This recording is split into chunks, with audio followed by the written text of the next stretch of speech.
Indonesia dikenal sebagai negara agraria, dengan mata pencaharian masyarakat yang banyak bergantung pada sektor pertanian. Salah satu provinsi yang memiliki peran penting dalam ketahanan pangan nasional adalah Provinsi Banten. Mungkin selama ini kita tidak terlalu menyadari bahwa Banten sebagai salah satu penghasil padi terbesar di Indonesia.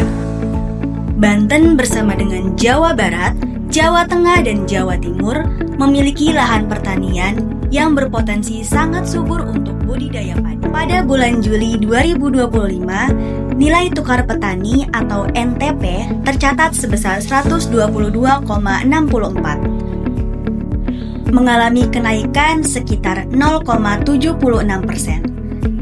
Artinya, harga yang diterima petani mengalami kenaikan, tetapi kenaikan harga tersebut beresiko membuat harga beras di pasar melonjak tinggi. Hal ini akan berdampak pada antrian panjang di pasar akibat harga beras yang terus meningkat.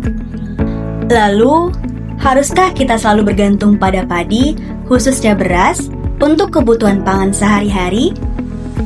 Jawabannya, tidak. Beras tentunya sudah menjadi makanan utama bagi banyak orang di Indonesia.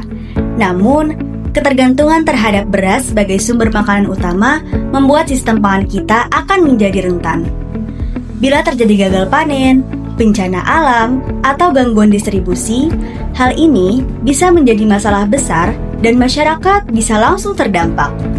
Oleh karena itu, diversifikasi pangan menjadi langkah strategis yang tidak bisa ditunda.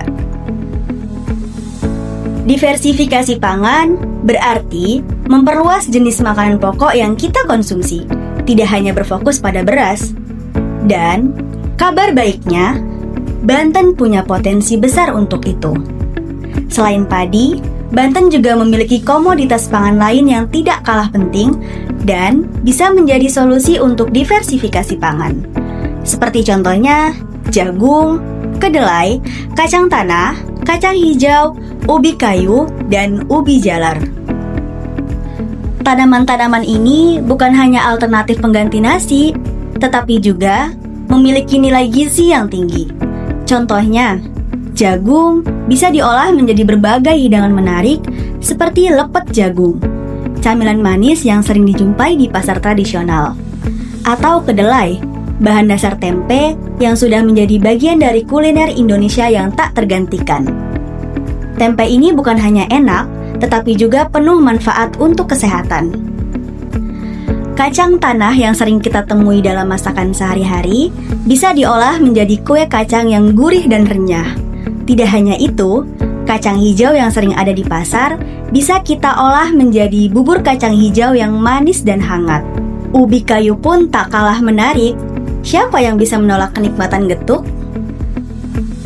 Camilan tradisional yang terbuat dari singkong manis, atau ubi jalar yang bisa diolah menjadi kolak ubi yang legit dan menghangatkan tubuh. Diversifikasi pangan yang dilakukan akan berdampak pada peningkatan NTP atau nilai tukar petani. Ketika petani tidak hanya menggantungkan hidup dari padi, tetapi juga dari tanaman pangan lain yang memiliki nilai ekonomi tinggi, maka kesejahteraan mereka dapat meningkat. Sistem pertanian menjadi lebih tangguh dan pasokan pangan menjadi lebih stabil. Jadi, sudah saatnya kita mengubah cara pandang. Makanan pokok tidak harus selalu nasi. Banyak pilihan lain yang bisa dikonsumsi sesuai dengan potensi lokal dan kearifan tradisional. Langkah kecil seperti mengonsumsi olahan singkong, jagung rebus, atau menu berbahan kacang-kacangan bisa menjadi bagian dari solusi besar. Indonesia, termasuk Banten, memiliki kekayaan hayati yang luar biasa.